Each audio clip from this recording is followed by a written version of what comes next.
నమస్కారం సిక్కోలు హృదయ స్పందన న్యూస్కు స్వాగతం. నేను మీ సత్యం. ఈరోజు వార్తా విశేషాలు ఇలా ఉన్నాయి. జూన్ 1వ తేదీన స్థానిక యూనియన్ బ్యాంక్ ప్రాంతీయ కార్యాలయంలో ఉదయం 10 గంటల నుంచి సాయంత్రం 5 గంటల వరకు మెగా రిటైల్ ఎక్స్పో 2024 నిర్వహిస్తున్నట్లు union bank regional officer M Venkata Tilak తెలిపారు. శుక్రవారం ఆయన ఛాంబర్లో నిర్వహించిన మీడియా సమావేశంలో మాట్లాడుతూ మెగా రిటైల్ ఎక్స్పోలో ప్రముఖ బిల్డర్లు, కార్ డీలర్లు, ఎడ్యుకేషనల్ కన్సల్టెంట్స్ పాల్గొన్నారని, అలాగే విశాఖ నుంచి తమ జోనల్ హెడ్ శాలిని మోనోస్ కూడా హాజరవుతున్నట్లు తిలక్ తెలిపారు.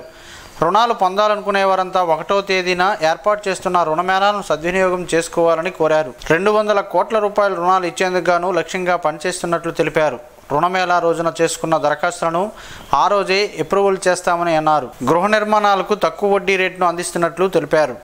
మన శ్రీకాకుళం జిల్లాలో ఇక్కడ యూనియన్ బ్యాంకులో మనకి 56 శాఖలు ఉన్నాయండి. మొత్తం మీద మనకి 56 శాఖల్లో కలిపి 7,700 కోట్ల బిజినెస్గా ఉంది. అందులో డిపాజిట్స్ మనకు 3,100 కోట్లు, లోన్స్ రూపంలో మనం 4,600 కోట్ల రూపాయలు లోన్స్ అనేది మన కస్టమర్స్ ఖాతాదారులకు అందరికీ అందించడం జరిగింది. ఈ సేవలు ఇంకా మెరుగుపరచడం కోసము రిటైల్ ఎక్స్పో అనేది మన శ్రీకాకుళంలో మన రీజనల్ ఆఫీస్లో రేపు ఇక్కడ ఆర్గనైజ్ చేయడం జరుగుతుంది. సో మన ఇంట్రెస్ట్ రేట్ కూడా మనం చూసుకున్నట్టయితే రేట్ ఆఫ్ ఇంట్రెస్ట్ రేటు మనకి హౌసింగ్ లోన్కి తక్కువ 8.35% అంటే 8.35%కే హౌసింగ్ లోన్ అందించడం జరుగుతుంది. వెహికల్ లోన్స్ అయితే 8.80%కి, అలాగే మార్ట్గేజ్ లోన్స్ కూడా అందించడం జరుగుతుంది. ఎడ్యుకేషన్ లోన్ అయితే 8.10%కి అతి తక్కువ వడ్డీకే మనం అందించడం జరుగుతుంది.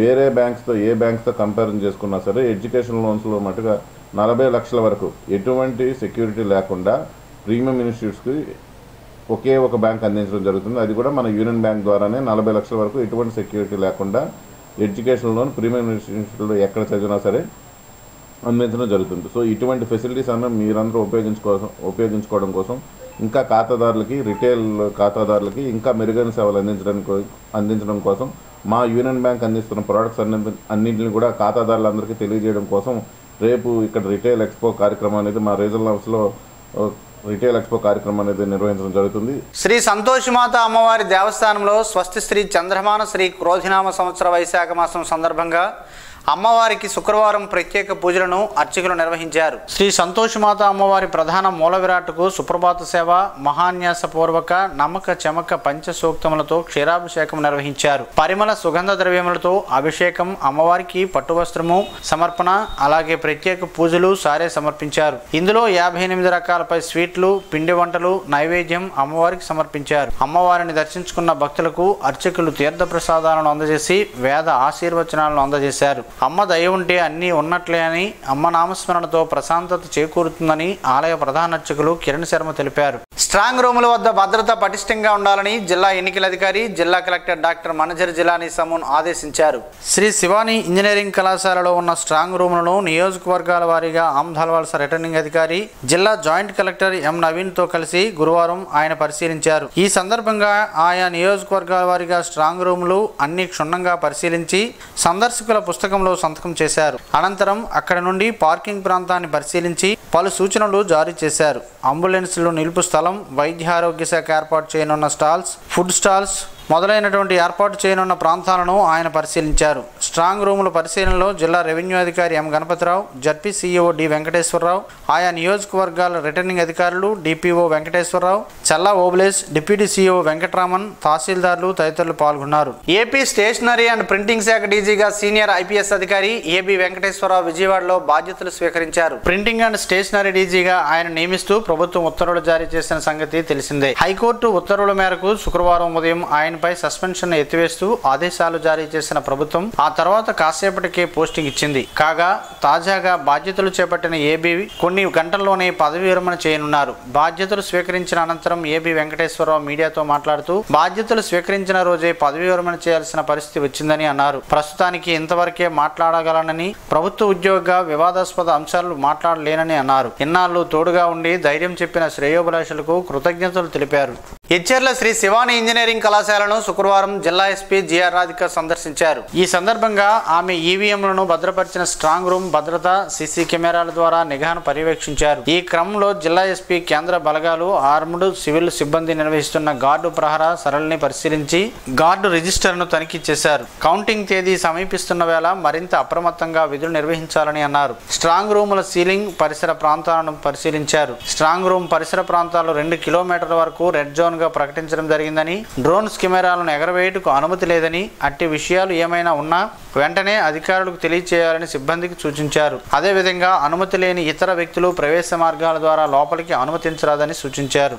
తీవ్ర వడగాల్పులతో ఉక్కపోత అనుభవిస్తున్న రాష్ట్ర ప్రజలకు భారత వాతావరణ శాఖ చల్లటి కబురు చెప్పింది. గురువారం కేరళలో ప్రవేశించిన నైరుతి రుతుపవనాలు జూన్ 2, 3వ తేదీల నాటికి రాయలసీమలోని కొన్ని ప్రాంతాల్లోకి విస్తరించే అవకాశాలున్నాయని భారత వాతావరణ కేంద్రం వెల్లడించింది. రాష్ట్రంలో మరో 2 రోజుల పాటు సాధారణం కంటే 2 నుంచి 4 డిగ్రీల మేరకు అధికంగా పగటి ఉష్ణోగ్రతలు నమోదవుతాయని వాతావరణ శాఖ అధికారులు వెల్లడించారు. ఆంధ్రప్రదేశ్ యానాం దిగువ ట్రోపో ఆవరణలో పశ్చిమ దిశగా గాలులు వీస్తుండటంతో రాష్ట్రంలో అధిక ఉష్ణోగ్రతలు కొనసాగుతున్నాయని తెలిపారు. కాగా నేడు, రేపు కోస్తా, రాయలసీమలో 1-2 చోట్ల తేలికపాటి నుంచి మోస్తారు వర్షాలు కురిసే సూచనలున్నాయని వాతావరణ శాఖ అధికారులు తెలిపారు. పదవీ విరమణ తర్వాత ఆరోగ్యంపై ప్రత్యేక దృష్టి సారించాలని జిల్లా ఎస్పీ జిఆర్ రాధిక ఈరోజు రిటైర్ అయిన ఉద్యోగులకు సూచించారు. మే 31న పదవీ విరమణ పొందిన sub inspectors N Narayana, K Krishna Rao, ARSI S Appa Rao, AR head constable B Vasudev, K రాంబాబులకు శుక్రవారం జిల్లా ఎస్పీ జిఆర్ రాధిక జిల్లా పోలీస్ కార్యాలయంలో సాలువా, పూలమాలతో ఘనంగా సత్కరించి జ్ఞాపికను అందజేశారు.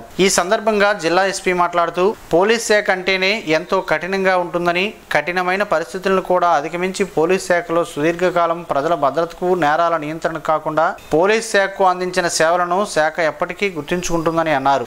సుదీర్ఘకాలం పాటు అనేక ఒత్తిడులతో విధులు నిర్వహించి కుటుంబాలకు దూరంగా ఉండటం జరుగుతుందని, రిటైర్మెంట్ అయ్యాక కుటుంబ సభ్యులతో శేష జీవితం ప్రశాంతంగా, ఆరోగ్యంగా గడపాలని ఆకాంక్షించారు. ఈ కార్యక్రమంలో అదనపు ఎస్పీలు జి ప్రేమ్ కాజల్, వి ఉమామహేశ్వరరావు, డిఎస్పీలు త్రినాథరావు పాల్గొన్నారు. శ్రీ సంతోషిమాత అమ్మవారి దేవస్థానంలో శుక్రవారం ఉదయం శ్రీ సంతోషిమాత అమ్మవారి జయంతిని పురస్కరించుకొని ప్రత్యేక పూజలను అర్చకులు నిర్వహించారు. ఈ సందర్భంగా అమ్మవారి జయంతి ఉత్సవాలకు సంబంధించిన కరపత్రాల ఆవిష్కరణ ఆలయ ప్రధాన అర్చకులు మోదుకూరి కిరణ్ శర్మ ఆధ్వర్యంలో జరిగింది. స్వస్తి శ్రీ చంద్రమాన శ్రీ క్రోధినామ సంవత్సర ఆషాఢ శుద్ధ సప్తమి శనివారం నుండి శ్రీ సంతోషిమాత అమ్మవారి జయంతి మహోత్సవాలు అంగరంగ వైభవంగా జరుగునని ఈవో తెలిపారు. ఆషాఢ శుద్ధ సప్తమి తేదీ 13/7/2024 శనివారం నుండి 15/7/2024 సోమవారం వరకు ప్రత్యేక పూజలు, అభిషేకాలు, చండీ హోమం, ప్రత్యేక కార్యక్రమాలు జరుగునని తెలిపారు. ఈ కార్యక్రమంలో దేవస్థానం సిబ్బంది, భక్తులు పాల్గొన్నారు. ప్రపంచ పొగాకు వ్యతిరేక దినోత్సవం సందర్భంగా జిల్లా వైద్య ఆరోగ్య శాఖ ఆధ్వర్యాన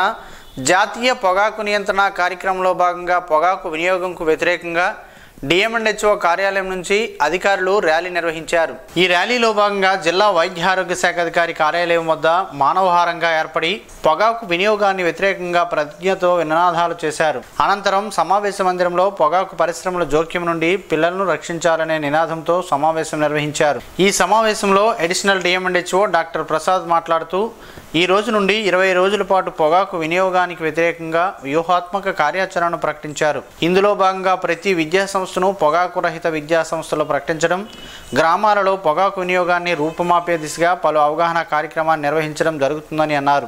సిగరెట్, పొగాకు ఉత్పత్తుల చట్టం 2003 కఠినంగా అమలుపరచడం కోసం తీసుకోవాల్సిన చర్యల గురించి వివరించారు. ఈ కార్యక్రమంలో NCDPO doctor Sridevi, DPMO doctor Lakshmi, DEMO Paidi Venkataraman, DCM Ravi Prasad, psychologist Suresh, FLC Appa Rao, ANM తదితరులు పాల్గొన్నారు. కౌంటింగ్ రోజున ఎన్నికల ఫలితాలు అనంతరం తీసుకోవాల్సిన చర్యలు, కౌంటింగ్ కేంద్రాల భద్రత, బందోబస్తు ఏర్పాట్లపై శుక్రవారం జిల్లా పోలీస్ కార్యాలయం నుంచి జిల్లాలో ఎస్పీ జిఆర్ రాధిక జిల్లాలో గల పోలీస్ అధికారులతో వీడియో కాన్ఫరెన్స్ నిర్వహించారు.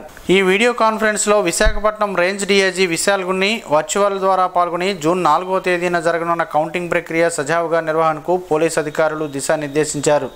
ఈ సందర్భంగా రేంజ్ డీఐజీ మాట్లాడుతూ, కౌంటింగ్ రోజున ఇతరులను రెచ్చగొట్టే వ్యాఖ్యలు, అసత్య ప్రచారాలు చేసేవారిని ముందస్తుగా గుర్తించాలని అన్నారు. ఒకే చోట ఎక్కువగా ప్రధానికం గుమిగూడే ఉండకుండా ముందస్తు చర్యలు చేపట్టి ట్రబుల్ మోంగర్స్పై ప్రత్యేక దృష్టి సారించాలన్నారు. కౌంటింగ్ కేంద్రం వద్ద పటిష్ట భద్రతతో పాటు కౌంటింగ్ కేంద్రాల ప్రవేశ మార్గం వద్ద ఎటువంటి అనూహ్య ఘటనలు జరగకుండా పికప్ బృందాలను నియమించాలని అన్నారు. 144 సెక్షన్ మేరకు కౌంటింగ్ కేంద్రాల పరిసర ప్రాంతాల్లో పెట్రోలింగ్ పార్టీలు నిరంతరం గస్తీ చేస్తూ అల్లరి మూకలు ప్రజలు గుమిగూడి ఉండకుండా నియంత్రణ చర్యలు చేపట్టాలని అన్నారు. రౌడీ షీటర్స్లపై ప్రత్యేక నిఘా ఉంచాలని అన్నారు. ఈ వీడియో కాన్ఫరెన్స్లో అదనపు ఎస్పీలు జి ప్రేమ్ కాజల్, వి ఉమామహేశ్వరరావు, డి గంగాధరం, డిఎస్పీలు శృతి, త్రినాథరావు పాల్గొన్నారు. బహుళ అష్టమి సందర్భంగా జొన్నలపాడు గ్రామంలోని బృందావనంలో అంగరంగ వైభవంగా అష్టమి పూజ సత్సంగ్ కార్యక్రమం గురువారం సాయంత్రం జరిగింది.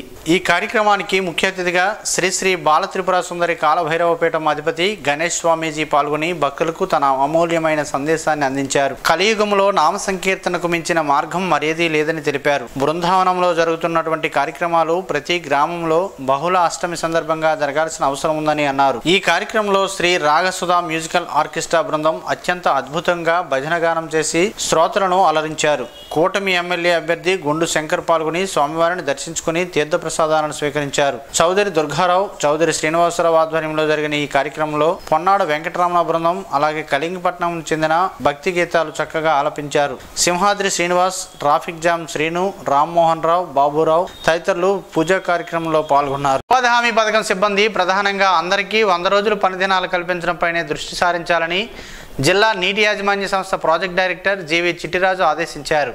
శుక్రవారం జిల్లా కార్యాలయం ఆవరణలో ఏర్పాటు చేసిన జిల్లా స్థాయి సిబ్బంది సమీక్షా సమావేశంలో ఆయన మాట్లాడుతూ క్షేత్రస్థాయిలో జరుగుతున్న పనులను ప్రతిరోజు ఏపీఓ, టీఐ, ఈసీ పరిశీలించారని అప్పుడే పనుల్లో నాణ్యత పెరగడంతో పాటు సగటు వేతనం 295 రూపాయలు చేరుకునే అవకాశాలు ఉంటాయని పీడీ తెలిపారు. పని ప్రదేశాల్లో టార్గెట్ల మేరకు కూలీలు వచ్చేలా క్షేత్రస్థాయిలో లేబర్ మొబిలైజేషన్ జరగాలని ఆదేశించారు. 6 నుండి 8 గంటల వరకు క్షేత్రస్థాయిలో చల్లని సమయాల్లో పనులు జరగాలని సూచించారు. ప్లాంటేషన్ పనులకు సంబంధించి వ్యక్తిగత తోటల పెంపకం, మునగ తోటల పెంపకం, చెరువు గట్లపై మొక్కల పెంపకం, సామాజిక వనాల పెంపకం, రహదారులకు ఇరువైపులా మొక్కల పెంపకం వంటి పనులు నిర్దేశిత టార్గెట్ల మేరకు చేపట్టాలని అన్నారు. ఈ సమీక్షా సమావేశంలో ఫైనాన్స్ మేనేజర్ స్వరూపారాణి, ఏపీడీలు లోకేష్, శైలజ, రాధ, మురళీకృష్ణ, ఈ కార్యక్రమ అధికారి కేవి అప్పలనాయుడు పాల్గొన్నారు. పనసపండుతో పలు ఆరోగ్య ప్రయోజనాలు ఉన్నాయని పలువురు ఆరోగ్య నిపుణులు చెబుతున్నారు. ఆ వివరాలేంటో ఈ రోజు ప్రసారమయ్యే ఆరోగ్యమే మహాభాగ్యంలో తెలుసుకుందాం.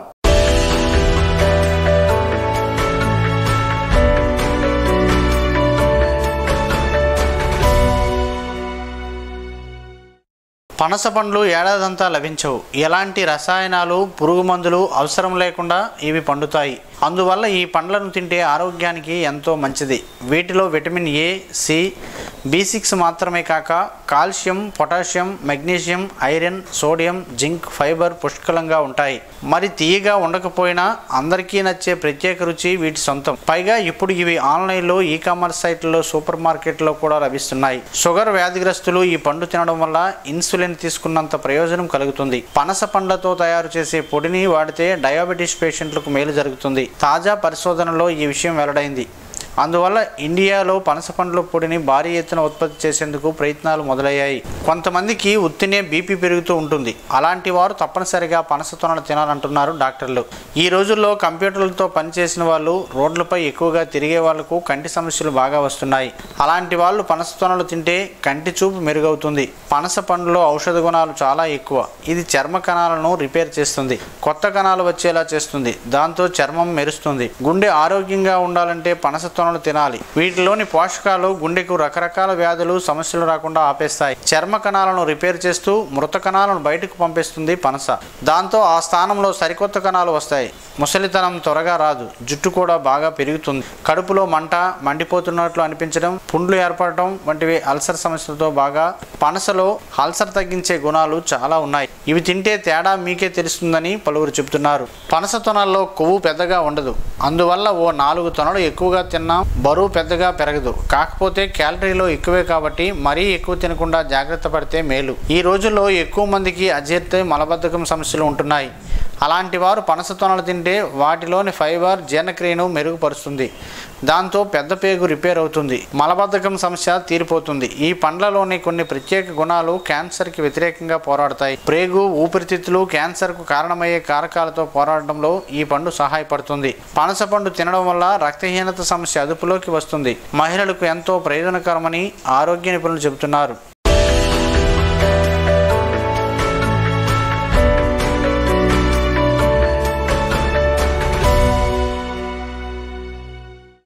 ఈరోజు వార్తల్లో ఒక మంచి మాటను విందాం, ఆచరిద్దాం. సమాజ శ్రేయస్సును కాంక్షిస్తున్న మహనీయుల మాటల్లో నుంచి ఈరోజు. జీవనం గమనం గమ్యం. ఋషి చింతన. ప్రారంభం కంటే ముగింపు చాలా కష్టం. ప్రారంభం తపనతో మొదలగును, ముగింపు త్యాగంతో ముగించాలి. ఆకలికి ఉపశమనమే లేదు, అనుభూతికి ఉనికే లేదు. ఓం శ్రీ గాయత్ర్యై నమః. స్పందన న్యూస్ ఇప్పుడు యూట్యూబ్లో అందుబాటులో ఉంచడమైనది. SDV స్పేస్ స్పందన అని టైప్ చేసి ప్రేక్షకులు తమకు అనుకూలమైన సమయంలో న్యూస్ని వీక్షించగలరు. ఈ వార్తలు ఇంతటితో సమాప్తం. మరలా ప్రసారమయ్యే స్పందన న్యూస్లో కలుద్దాం. అంతవరకు సెలవు. నమస్కారం. మీ మాటే మా బాట.